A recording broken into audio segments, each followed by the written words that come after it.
Hi అండి, welcome back to success stories secret revealed. ఓకేనా?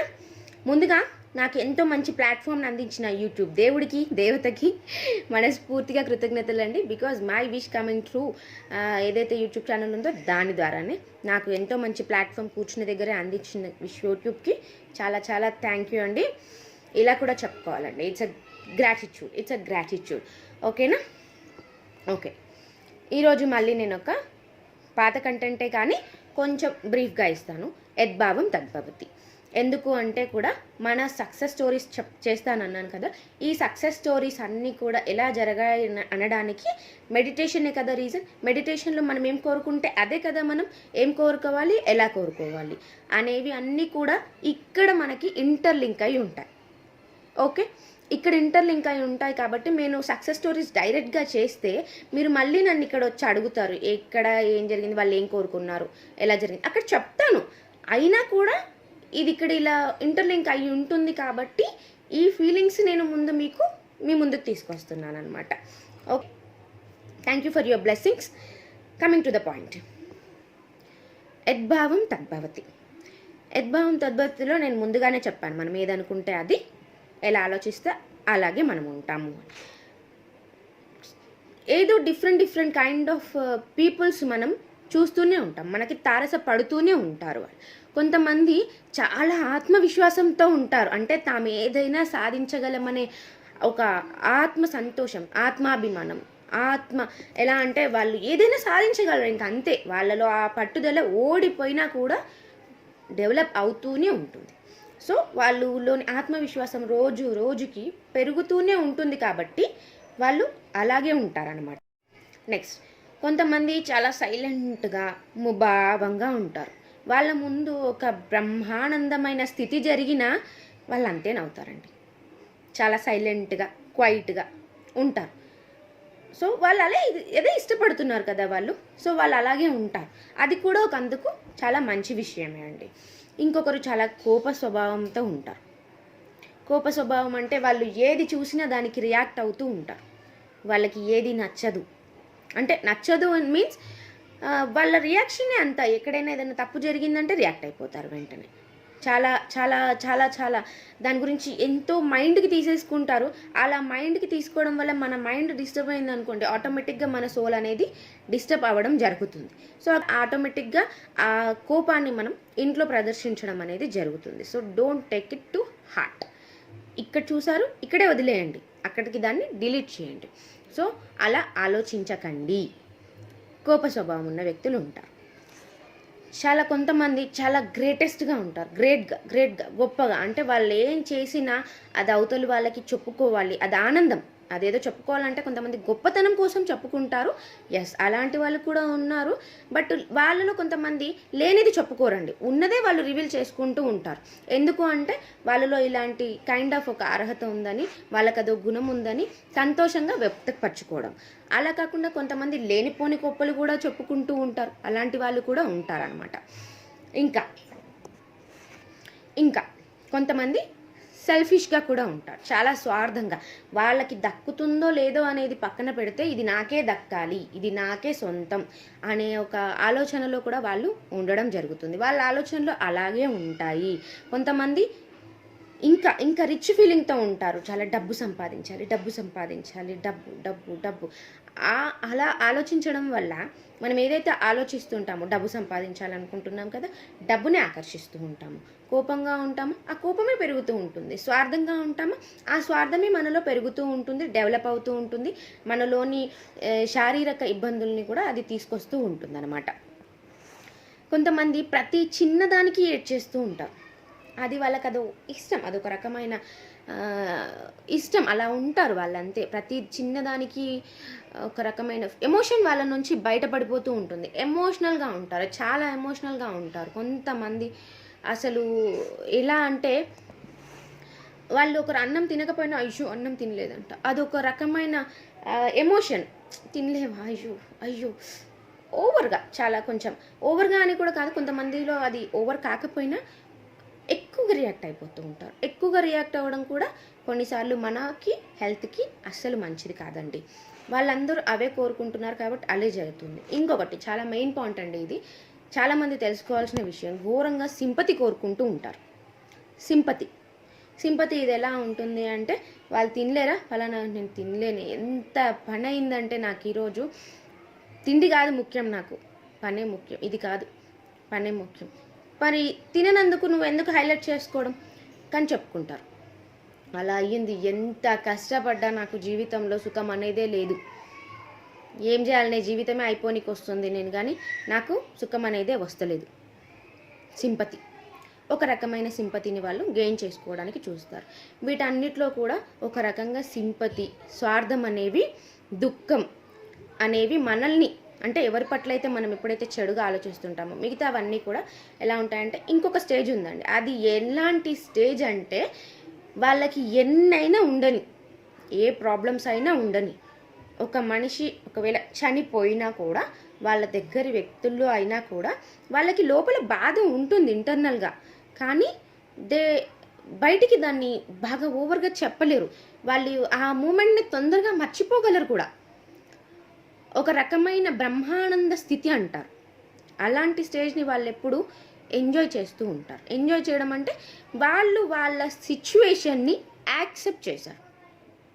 మన జీవితంలో గుర్తుపెట్టుకోండి, ఏదైనా యాక్సెప్ట్ చేసినప్పుడే ఆ చేంజ్ ఓవర్ అనేది మన లైఫ్లో స్టార్ట్ అవుతుంది, బిగిన్ అవుతుంది. ఓకే, వాళ్ళ లైఫ్లో ఏ వచ్చినా వాళ్ళు యాక్సెప్ట్ చేసేస్తున్నారు కాబట్టి ఇప్పుడు వాళ్ళ సిచ్యువేషన్ ఇలా ఉండొచ్చు, అంటే వాళ్ళ కర్మ అంటే ఇక్కడ చెడు కాదండి, ఒక పని, వాళ్ళ సిచ్యువేషన్ అలా ఉండొచ్చు, బట్ ఇట్ విల్ చేంజ్.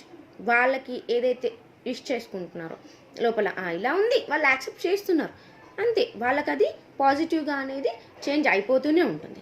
ఇక్కడ ఎప్పుడు సెల్ఫిష్గా ఉండద్దండి. వాళ్ళు ఏదైతే సెల్ఫ్లెస్ కోరుకుంటున్నారో ఆ సెల్ఫిష్నెస్ తిరిగి వీళ్ళకి కూడా వస్తుంది. వాళ్ళు బాగుపడద్దు, నేనే బాగుపడాలి, వాళ్ళు బాగుపడని నేను బాగుపడని అనుకోవడంలో బాగుంది కదా.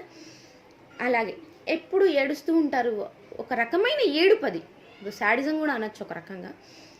అలా ఏడుస్తూ ఉండడం వల్ల కూడా మన శరీరంలో కొన్ని బ్లాక్స్ అనేవి ఏర్పడుతూ ఉంటాయి. ఆ బ్లాక్స్ గురించి కూడా నేను ఇంకో నెక్స్ట్ వీడియోలో చెప్తాను, వాటి పరిణామాలు ఎలా ఉంటాయన్నది. ఇది ఎవరు ఊహించరండి అలా జరుగుతుంది అని. ఓకేనా. సింపతి, ఇది ఎంత ఘోరంగా ఉంటుందంటే, వాళ్ళని వాళ్ళు కష్టపెట్టుకుంటూ అవతల వాళ్ళని కూడా కష్టపెట్టే స్టేజ్ ఈ సంపతిలో వస్తుందండి. ఎలా అంటే, ఒక ఎగ్జాంపుల్ చెప్తాను, నేను కొందరి విషయంలో జరిగింది ఇది.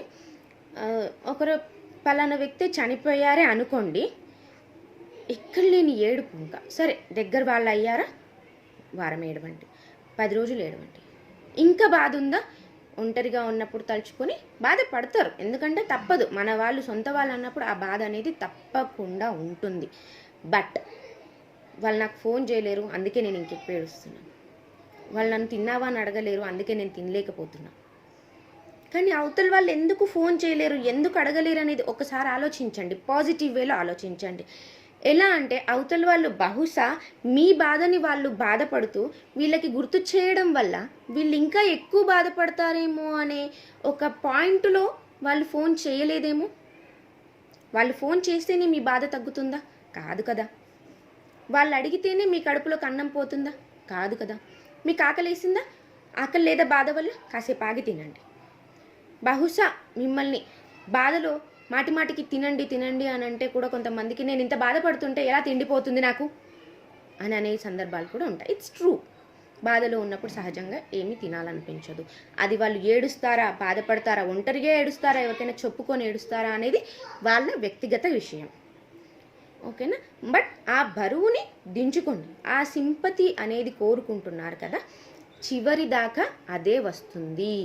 ఇది బతుకున్నన్ని రోజులు పాపం దీనికి కష్టాలున్నాయి, వీడికి కష్టాలు తప్ప సుఖమే లేదు వీడికి అనేది పాయింట్ బాగా రైజ్ అవుతుందండి.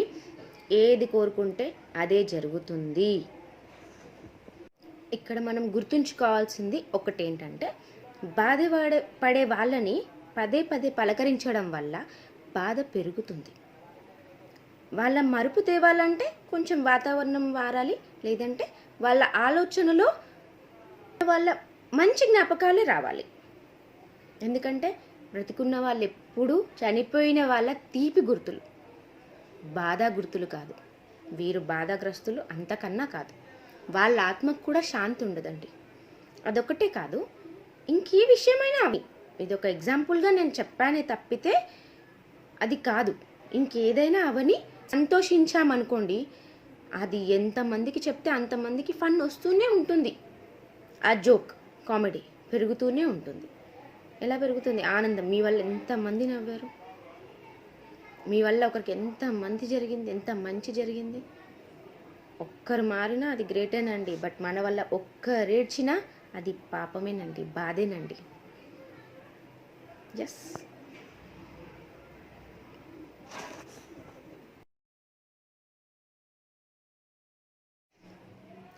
ఇంకొంతమంది ఉంటారు, చాలా ధైర్యంగా ఉంటారు. వాళ్ళ జీవితంలో భరించలేని నష్టం వాళ్ళకి వాటిల్లినా కూడా they will get up, they will run again.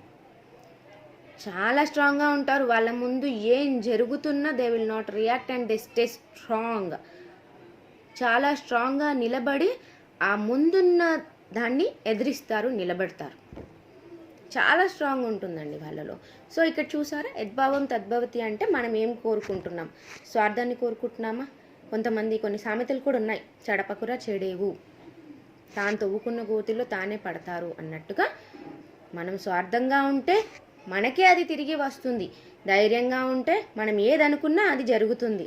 Sympathy చూస్తే చివరి దాకా సింపతే మిగులుతుంది. Sympathy never expect. ఓకేనా? ఇది నోట్ చేసుకోండి బాగా ఇవన్నీ కూడా, ఎందుకంటే మీరు ఏది ఆలోచిస్తున్నారో అదే మీరు. మన జీవితం ఎందుకు ఇంత పాయింటెడ్గా నేను చెప్తున్నాను అంటే, మన జీవితం దీనిపైనే ఎక్కువగా ఆధారపడి ఉందన్నమాట. మనం సంపద కోరుకుంటున్నామా, డబ్బు పిచ్చి పట్టింది అని అంటారేమో కొంతమంది. అయినా సరే అండి, కోరుకున్నారు వాళ్ళు, వాళ్ళకి తోచినంత. డబ్బున్న వాళ్ళు కూడా సాయం చేస్తూ ఉంటారు కదా, ఎక్కడో చోట డొనేషన్స్ ఇవ్వడము, అది చేయడము, ఇది చేయడము. ఎస్, వాళ్ళు ఏదైతే సంపాదించుకున్నారో అంత వాళ్ళు కొంత సాయం కూడా చేస్తారు. అంతలో సంపాదించండి, వాళ్ళకి అదే విష్ ఉంది, సంపాదించని తప్పేముంది. కొంతమంది ఎలా ఉన్నా సంతోషంగా ఉంటున్నారు, ఎంత గొప్ప చూడరా వాడు, ఏమైనా అట్లనే ఉంటాడు నవ్వుకుంటా. ఫుల్లు పుడుతుందిరా నాకు, ఇట్లుంటారు రైట్. అసలు డోంట్ సే దాట్. ఎప్పుడు పాజిటివ్నే కోరుకోండి. పాజిటివ్ గురించే నేను చెప్తున్నాను, పాజిటివ్ వీడియోసే చేస్తున్నాను. ఎందుకు ఇవి మధ్యలో చెప్తున్నానంటే హింట్. ఇలాంటివి కూడా మన జీవితంలో కొంతమంది ఇవన్నీ మీరు ఇప్పుడు మాకు తెలుసు కదా, మీరు ఎందుకు చెప్పడం అంటే తెలుసు, కానీ ఆచరించేది ఎంతమంది? Comment it. అన్నీ ఒక్కటి కాదండి, నేను ఇది ఆచరిస్తున్నాను, డోంట్ సే దాట్. అన్నీ కూడా ఆచరిస్తున్న వాళ్ళు ఎంతమంది?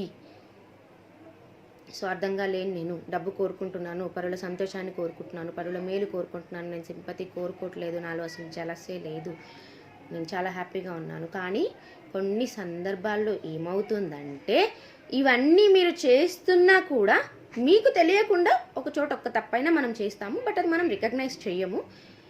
సందర్భం వచ్చినప్పుడు అరే నేను ఇలా చేశాను కదా అని చిన్న సారీ ఫీలింగ్ అయితే ఉంటుందండి. అందరూ చెడ్డవారని నేను చెప్పట్లేదు. చిన్న మార్పులు మన లైఫ్లో చేసుకోవాల్సినవి ఉంటాయి, చేసుకోండి అని చెప్తున్నాను. నోట్ అండి, ఫైనల్ నోట్, ఇది ఎవరిని ఉద్దేశించి చెప్పింది కాదు. ఓకేనా? మీరు కావాలంటే వెళ్ళి ఏదైనా వీడియో చూడండి, నేను చెప్పిన పాయింట్స్ అన్నీ కూడా అందులో నోట్ చేయబడి ఉన్నాయి. నేను నా వేలో మీకు చెప్తున్నానే తప్ప ఎగ్జాంపుల్స్తో ఇవన్నీ ఉన్నాయండి. ఎందుకంటే ఒక మనిషి జీవితంలో ఇవన్నీ ఒక ఫీలింగ్స్, ఎమోషన్స్. మనం రోజువారీ దినచర్యలో చేసే కొన్ని మనకి తెలియకుండా మనకు బయటపడే ఫీలింగ్స్, లోపల ఉండే ఫీలింగ్స్, అర్థం కాని ఫీలింగ్స్, అర్థం అయ్యే ఫీలింగ్స్ ఎన్నో ఉంటాయి కదా. సో నేను వాటిని కొంచెం ఇలా చెప్పాను, బట్ ఎవరిని ఉద్దేశించి చెప్పలేదు. Okay, thank you so much. Please like and subscribe, don't forget to share. ఓకేనా? ఈ సందర్భంలో ఇంకొక చిన్న ఎగ్జాంపుల్ చెప్తానండి. ఈ సందర్భంలో ఒక సంఘటన మనం ఏదైనా చూసామనుకోండి బయట, లైక్ యాక్సిడెంట్ అవన్నీ, ఎవరికైనా ఏదైనా జరిగిందనుకోండి, డోంట్ రిపీట్ ఇట్. అలా కూడా మనం ఒక రకంగా దాన్ని చూడడం లాంటిదే. మన లైఫ్లో ప్రతి దానికి ఒక ఆకర్షణ సిద్ధాంతం అనేది ఉంది. మనం ఏదైతే మాటికి రిపీట్ చేస్తాం కదా, అదే ఉంటుందన్నమాట. ఇదే మళ్ళీ. Okay, don't repeat it. అది అక్కడికి వదిలేసే ఇంటికి రండి. ఏదైనా చెడు విన్నారా, అక్కడనే వదిలేసి రండి. ఇంటికి వచ్చి వాళ్ళు ఇలా అన్నారు, నాకు ఎలాగో అనిపించింది, డోంట్ సే. ఓకేనా? మంచిగానే ఆలోచించండి, మంచిగానే ఉండండి.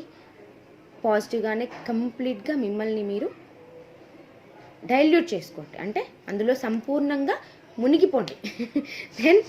దెన్ మీలోని వైబ్రేషన్స్ కూడా అలాగ వస్తాయండి. వైబ్రేషన్స్ చాలా బాగుంటాయండి.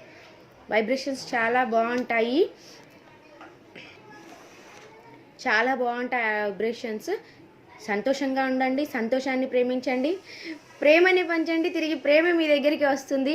డబ్బు కావాలంటే డబ్బుని కూడా ప్రేమించండి. డబ్బు పిచ్చేం కాదండి. మన జీవితంలో money is a big role.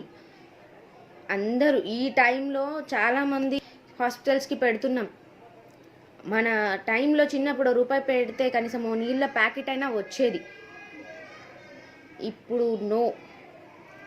ఒక 50 రూపీస్ పెట్టినా అది మంచి వాటరా కాదా అనేది ఆలోచించుకోవాల్సిన పరిస్థితి. సో సంపాదించనివ్వండి,